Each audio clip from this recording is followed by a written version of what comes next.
श्रावण महिन्यामध्ये इतके सणवार आणि व्रतवैकल्य असतात की जरा कन्फ्युजन होतं. सगळा गोंधळच होऊन जातो. नक्की काय करायचं, काय नाही? बरं, कुलधर्म, कुळाचार कोणते आहेत जे आपण कंपल्सरी करायलाच पाहिजे, तेही आपल्याला नीट माहीत नसतं. त्यासाठीच आजचा हा व्हिडिओ आहे. या व्हिडिओमध्ये आपण महत्त्वाच्या गोष्टी श्रावणामध्ये कुठल्या करायला पाहिजे, कुलधर्म कुळाचार नक्की श्रावणातले असतात तरी काय, याबद्दल जाणून घेणार आहोत. तेव्हा व्हिडिओ शेवटपर्यंत नक्की ऐका. ही माहिती आम्ही तुमच्यापर्यंत घेऊन येण्याचा प्रयत्न केलेला आहे. ही माहिती दिलेली आहे नांदेडचे योगेश काटे यांनी.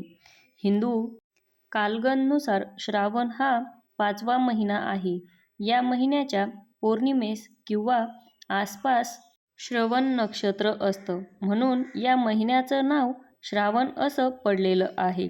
या महिन्यात सूर्य सिंह राशीत प्रवेश करतो. या महिन्यात हिंदूंची व्रतवैकल्य सणवार सर्वाधिक असल्यामुळे चातुर्मासातील या महिन्याला सगळ्यात जास्त धार्मिक महत्त्व प्राप्त झालेले आहे. आता या महिन्यात ना प्रत्येक वाराला काही ना काहीतरी व्रत असतं. जसं सोमवारी शिवामुठीची पूजा केली जाते, उपवास असतो. त्याचबरोबर नववधू ज्या आहेत, ज्यांचं नवीन लग्न झालेलं आहे, त्या शिवामूठ महादेवांना अर्पण करतात. ती तांदूळ, तीळ, मूग, जवस, सातू याप्रमाणे वेगवेगळी असते. मंगळवारी नववधू मंगळागौरीची पूजा करतात. हा तो दिवस ज्या दिवशी वैशिष्ट्यपूर्ण असे खेळसुद्धा देवीसाठी खेळले जातात. बुधवारी बुधाची तर गुरुवारी बृहस्पतीची पूजा करतात. शुक्रवारी गौरीची पूजा असते. सवासणीला भोजन देतात. त्याचप्रमाणे सुवासिनींना दूध, फुटाणे देऊन हळदी कुंकू लावतात. शनिवारी शनी, मारुती, नरसिंह, मुंजामुला स्नान घालून भोजन देतात. रविवारी आदित्यपूजन केलं जातं, अर्थात सूर्याची पूजा केली जाते आणि त्याला खिरीचा नैवेद्य दाखवला जातो. श्रावण महिन्यात अनेक सण असतात. उदाहरणार्थ शुद्ध पंचमीला नागपंचमी म्हणतात. त्या दिवशी नागांचे पूजन असते. पौर्णिमेला समुद्रकिनारी वरुणाला प्रसन्न करण्यासाठी समुद्राला नारळ अर्पण करतात. यावरून नारळी पौर्णिमा हे नाव आलं. या दिवशी बहीण भावाला राखी बांधते, म्हणून या दिवसाला रक्षाबंधन किंवा राखी पौर्णिमा असंही म्हणतात. या दिवशी सुताची पवती पण हातात बांधण्याची प्रथा असल्याने पवती पौर्णिमा हेही नाव या दिवसाला आहे. पौर्णिमेस श्रवण नक्षत्र असल्यास उपाकर्म करून पुरुष नवीन यज्ञोपवीत अर्थात जानव धारण करतो. या विधीला श्रावणी म्हणतात.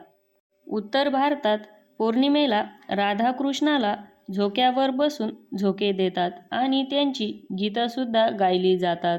श्रावण वद्य अष्टमीला कृष्णाचा जन्म झाला असल्याने कृष्ण जन्माष्टमी आपण म्हणतो आणि त्या दिवशी रात्री कृष्ण जन्मोत्सव साजरा करतो. उत्तर भारतात त्याच्या दुसऱ्या दिवशी दिवस नंदोत्सव साजरा केला जातो.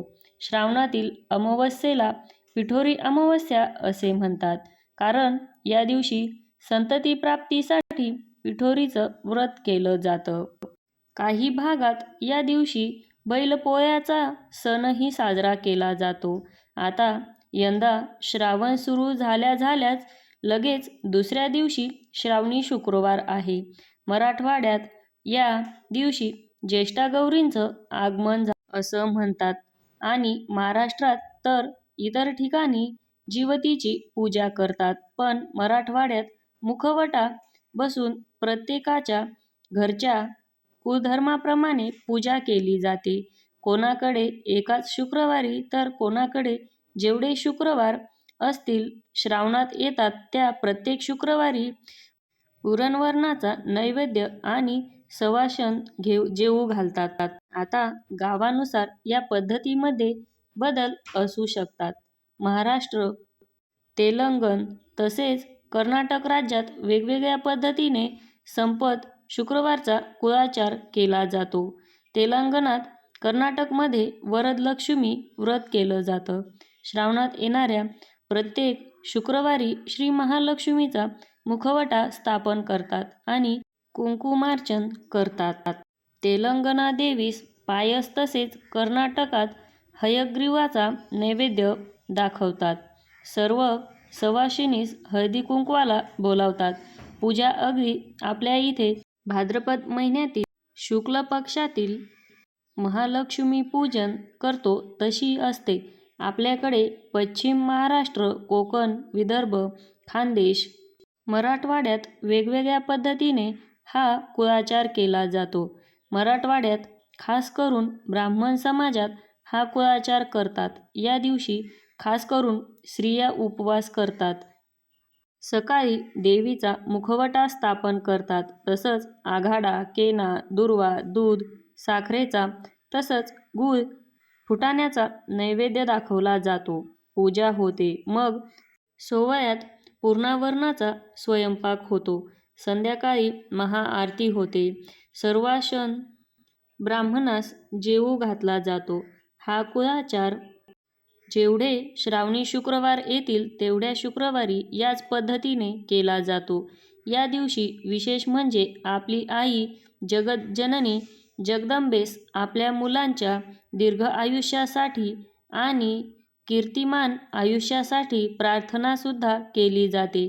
पूर्ण श्रावण महिन्यातील प्रत्येक शुक्रवारी हा कुळाचार होतो. संध्याकाळी सवासणीस हळदी-कुंकवाचं आमंत्रण देऊन ओटी भरली जाते.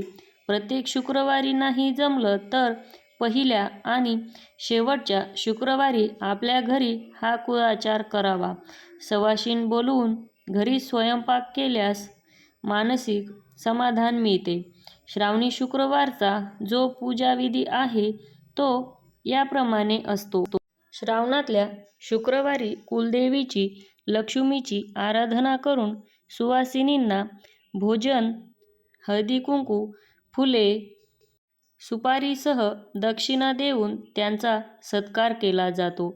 श्रावण महिन्याच्या प्रत्येक शुक्रवारी संध्याकाळी सुवासिनींना हळदी-कुंकवाला बोलावून दूध, साखर, चणे, फुटाणे दिले जातात. प्रत्येक शुक्रवारी पुरण घालणं, आपल्या कुळाचाराप्रमाणे पुरणाची पोळी करून सवाशिणीला जेवायला घालणं अशी प्रथा वेगवेगळ्या गावांमध्ये आहे. तिला दक्षिणासुद्धा दिली जाते. श्रावणातल्या शुक्रवारी जिवतीची पूजा करतात. ही पूजा संततीच्या रक्षणासाठी केली जाते. महाराष्ट्रात अनेक घरांमधून ही जिवतीची पूजा केली जाते. जिवतीचा कागद श्रावण महिन्याच्या सुरुवातीला जो कुठला वार असेल त्या दिवशी देव्हाऱ्याच्या भिंतीवर लावावा आणि त्याची पूजा आठवड्यातून 4 दिवस केली जाते. म्हणजे प्रत्येक शुक्रवारी कुलदेवीची, लक्ष्मी मातेची जिवती पूजा करावी. त्यांना आघाडा, दुर्वा या एकत्र करून केलेली माळ तसंच हळदी-कुंकू लावलेल्या 21 मण्यांची कापसाची गेज वस्त्रसुद्धा ज्याला आपण वस्त्रमाळ म्हणतो ती सुद्धा जिवतीला अर्पण करावी. पुरणाचे 5, 7, 9 असे दिवे करून माता लक्ष्मीला आणि जिवतीला अर्पण करून त्यांची त्या दिव्यांनीच आरती करावी. विड्याच्या पानांबरोबर सुपारी, फळ ठेवून दूध, साखरेचा आणि गूळ फुटाण्याचा नैवेद्य दाखवावा. श्रावणामध्ये कुलदेवीच्या संदर्भातले जे काही कुलाचार केले जातात ते प्रत्येक गावात, प्रत्येक भागात वेगवेगळ्या पद्धतीने केले जातात. त्याचा एक साधारण आढावा म्हणजे आजच्या या व्हिडिओमध्ये आपण घेण्याचा प्रयत्न केला. यापैकी नक्की तुमच्याकडे कुठली प्रथा केली जाते हे आम्हाला कमेंट करून नक्की सांगा. किंवा यापेक्षाही वेगळं काही तुमच्या गावाकडे केले जाते का ते सुद्धा आम्हाला कमेंट करून नक्की सांगा. म्हणजे महाराष्ट्राची संस्कृती कानाकोपऱ्यात सगळ्यापर्यंत पोहोचेल. मंडळी, आजचा हा व्हिडिओ तुम्हाला कसा वाटला हे आम्हाला कमेंट करून नक्की कळवा. चॅनलवर नवीन असाल तर आपल्या चॅनलला सबस्क्राईब करून घ्या. व्हिडिओ आवडल्यास लाईक आणि शेअर करा. धन्यवाद.